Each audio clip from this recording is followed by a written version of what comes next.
Hi, it's Gretchen Dixon, Product Specialist at SOLABS. Today I'd like to give you an overview of one of our deviation process apps using the Process Flowchart as a guide. When you start a process in SOLABS QM, you'll go to step 1 of the workflow.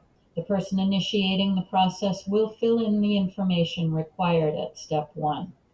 In this process, step 1 is initiation and immediate actions. It provides fields to enter information about the event, such as what happened, when it happened, where it happened, whether or not material is impacted, and also who will be responsible for leading the investigation and approving it. The lead investigator and the QA approver can be selected from lists of people to whom the process roles associated with those responsibilities are assigned. When all the information is entered by the initiator, the workflow will move to step 2, which is QA assessment. This step allows for formal impact assessment and deviation classification by the assigned quality assurance approver. The next step is investigation plan. The investigation plan allows the assigned lead investigator to define the investigation plan for any deviations classified by QA as being major or critical. If a minor classification was selected, this step will be skipped and the process workflow will go directly to investigation execution. If an investigation plan is required, there are steps to formally capture all the related steps of the proposed plan. There are also extension requests and approvals of extension requests should those become necessary. Also, then there will be a step for QA investigation plan approval. At that point, the process will move to investigation execution.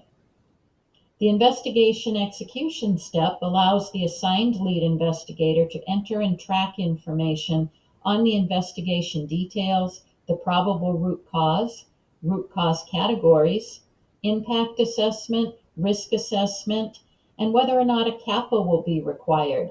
They can also decide if additional technical reviewers would be appropriate for the deviation. When the investigation and all the related tasks and technical approvals are completed, the lead investigator will submit this step, and that will move the process to final QA assessment.